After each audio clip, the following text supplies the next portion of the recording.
Ok, bienvenue sur Ndiamaro Movie. Avant de commencer, ne manquez pas de vous abonner à la chaîne et d'activer la cloche de notification pour ne pas manquer nos prochaines vidéos. On va continuer toujours avec notre cours qui porte donc sur le système de bridage, d'accord? Notre épreuve de dessin qui porte dans le thème porté sur le système de bridage. Nous sommes toujours sur la partie graphique.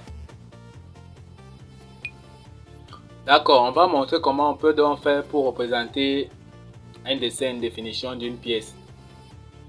On passe donc directement à la question qui avait été posée. On avait demandé de représenter sur format A4 vertical le dessin, une définition du corps 1 à l'échelle 1/2 en vue de face coupe BB, en vue de gauche et en vue de dessus. Il est à noter que notre dessin avait été déjà représenté. Dans le dessin, on a dit ici que c'est à l'échelle 1/2. D'accord, donc pour représenter, on va directement prendre les dimensions sur la figure. Donc je reprends. Le dessin dont nous voyons ici est déjà à l'échelle 1/2. On nous demande de représenter le dessin de définition d'une pièce à l'échelle 1/2. Ça veut dire que nous allons prendre directement les codes sur le dessin d'ensemble, d'accord? Ok, sans toutefois tarder, on demande de représenter dans la pièce 1. Donc voici le repère. On peut observer dans les hachures. Donc nous allons enlever toutes les autres pièces qui se trouvent donc sur la pièce 1. Nous allons enlever cette pièce. Nous allons enlever l'arc-ci. D'accord? On peut donc observer lorsque la coupe passait ici, ça a coupé cette épaisseur. Donc voilà. D'accord? Tel qu'on fait la correspondance, le trait ici se trouve ici. Les trous frésurés ici se trouvent là. Donc on peut voir bien l'épaisseur de la pièce 1 ici sur cette vue de droite. D'accord, sur cette vue de gauche, parce que la vue de gauche se trouve à droite de la vue de face. Donc, et on peut regarder la vue de dessus de la pièce. On voit bien la forme de la vue de dessus.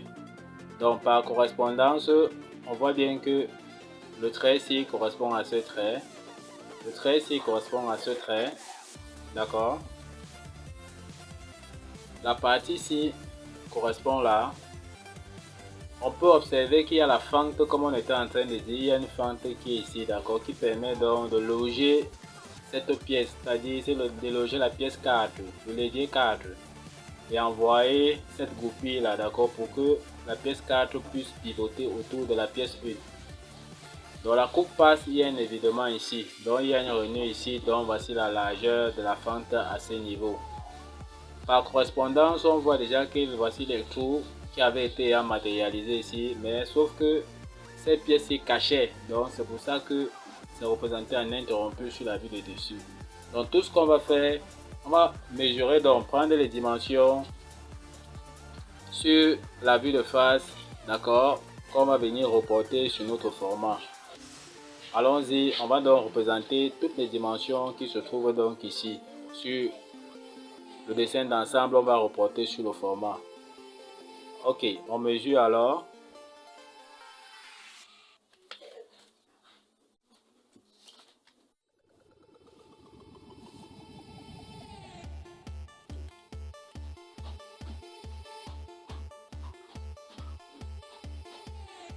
Donc, on trace. On vient mesurer donc cette distance ici.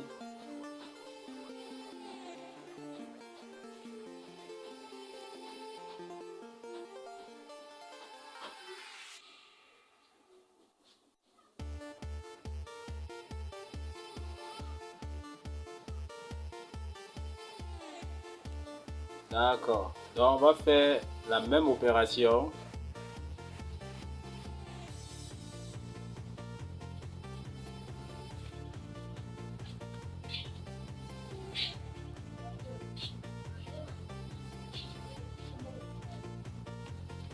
La longueur de la pièce.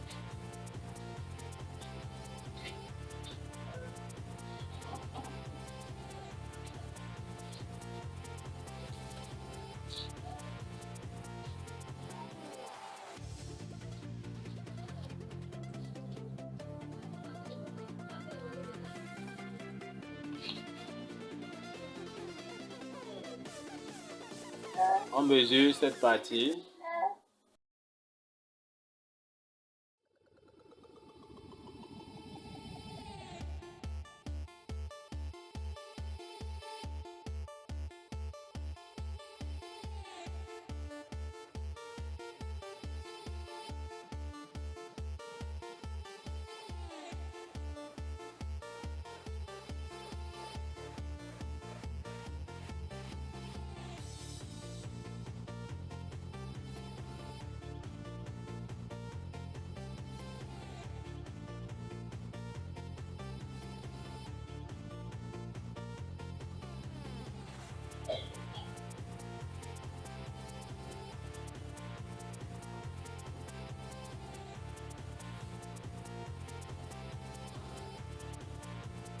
Ok, donc on peut observer la forme de notre pièce qui ressort petit à petit déjà, d'accord. On peut donc voir, on continue avec les détails de la pièce. On représente dans notre trou.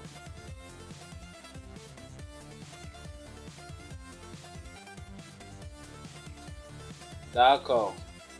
Une fois représenté dans notre trou, on peut donc matérialiser les hachures, c'est-à-dire les parties qui sont touchées par la scie, telles qu'on voit sur notre dessin d'ensemble. D'accord. Tel qu'on voit sur notre dessin d'ensemble, on peut donc matérialiser tout simplement les hachures.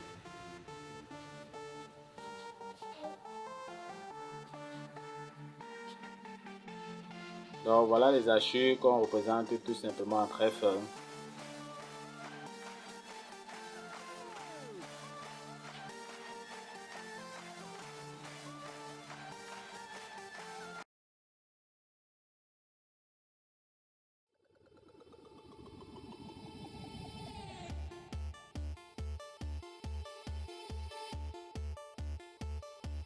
D'accord, on continue toujours avec les hachures.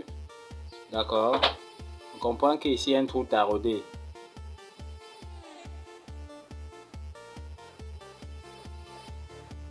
Donc les hachures vont traverser le trait fin et s'arrêter sur le trait fort de perçage.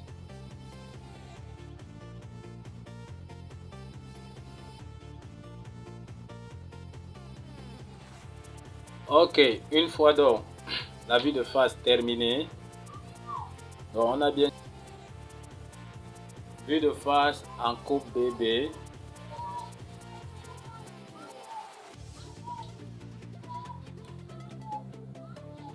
Donc nous pouvons les inscrire au-dessus de la vue bébé.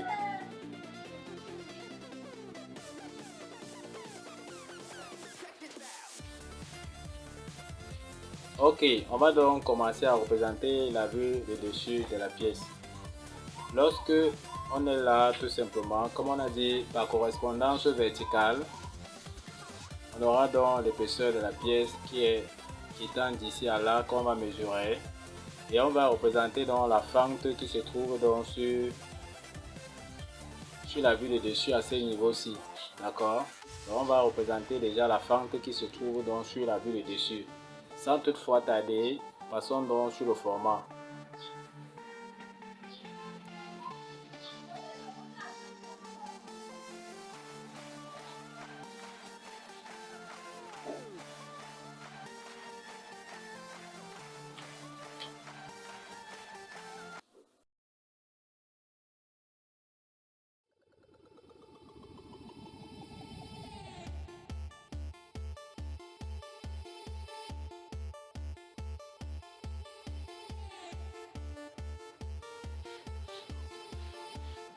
D'accord, voilà la fente donc qui est représentée.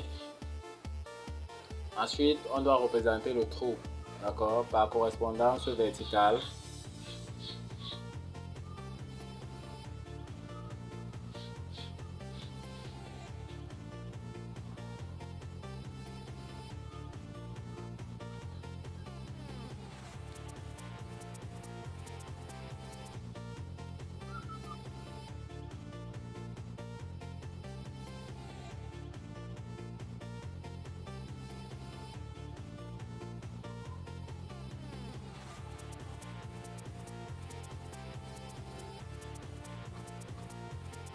D'accord, voilà donc le trou qui est matérialisé. Donc la correspondance du trou sur la vue de dessus. D'accord. On continue avec les correspondances.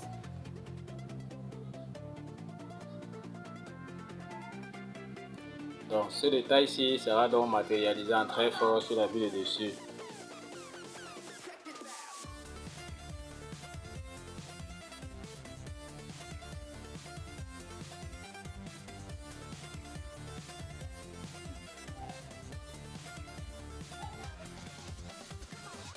Ok, on va donc représenter maintenant, on va représenter les trous de frésurage et les trous de perçage sur la vue de dessus.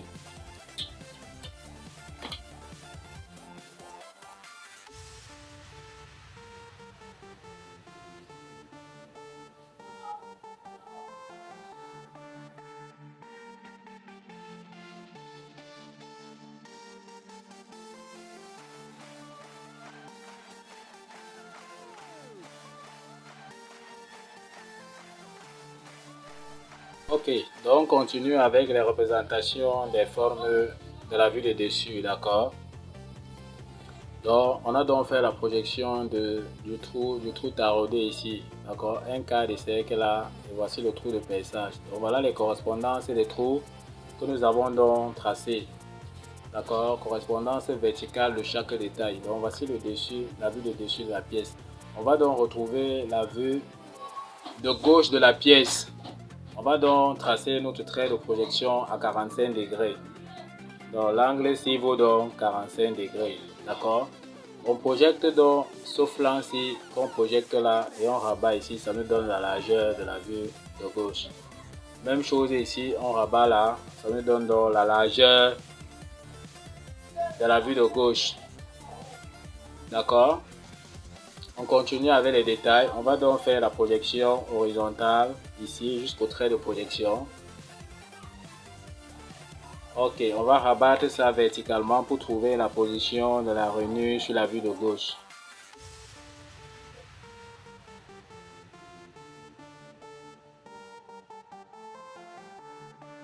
Ok, on a donc trouvé la position de la rainure. On peut donc faire la projection horizontale.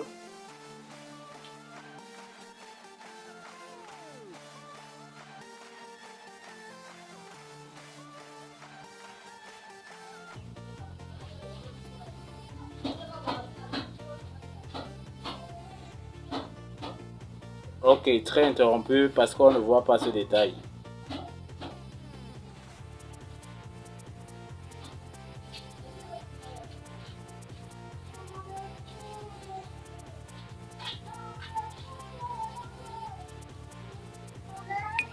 D'accord, on continue toujours. Correspondance horizontale. Donc, on va représenter ce détail ici sur la vue de gauche. Ça sera représenté en trait interrompu parce que quand l'opérateur est à gauche, l'épaisseur de cette pièce l'empêche de voir le détail qui est devant.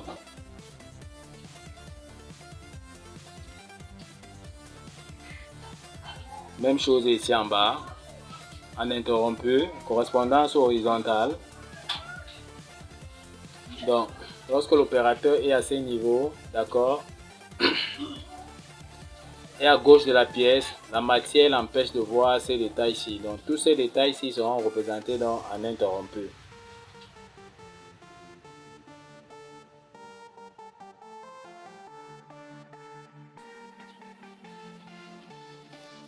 D'accord, donc on peut voir la forme de ces détails-ci qui est donc représenté là, d'accord. On représente donc le fond-ci aussi en interrompu sur la vue de gauche.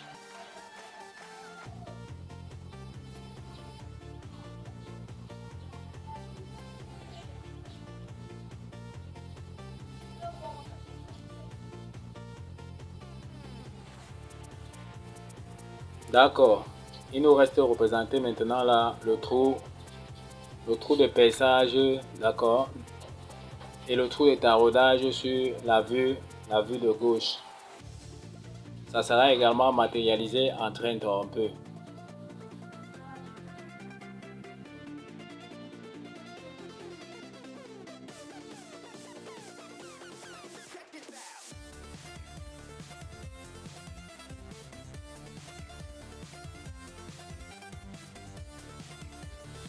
Ok, nous avons donc représenté donc le taraudage qui se trouve donc sur cette partie ici en interrompu. D'accord. On vérifie. Il y a quel détail qu'on n'a pas représenté. D'accord. Donc,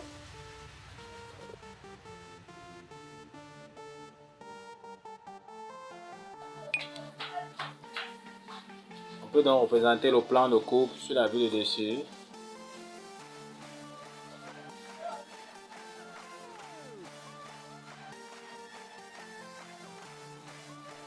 Ok, voilà donc notre plan de coupe BB qui est donc représenté. Voici la vue de face qui est donc représentée en coupe AA. Voici la vue de gauche. Et voilà donc comment on a fait pour trouver donc les correspondances horizontales pour trouver les détails sur la vue de gauche. D'accord. Donc on peut donc voir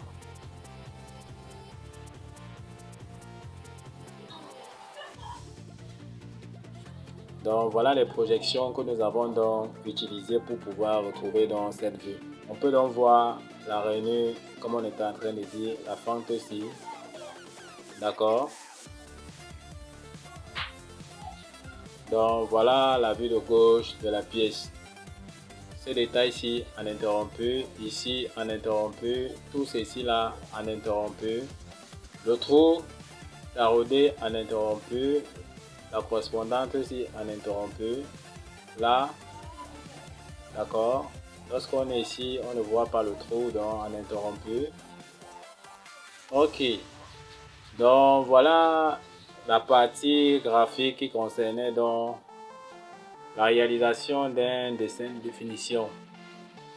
On peut donc observer le résultat tout simplement. Nous vous remercions donc d'avoir suivi cette vidéo. Ne manquez pas, pour ceux qui ne sont pas encore abonnés à la chaîne, de s'abonner et d'activer la cloche de notification pour ne pas manquer nos prochaines vidéos. Sur ce, à bientôt.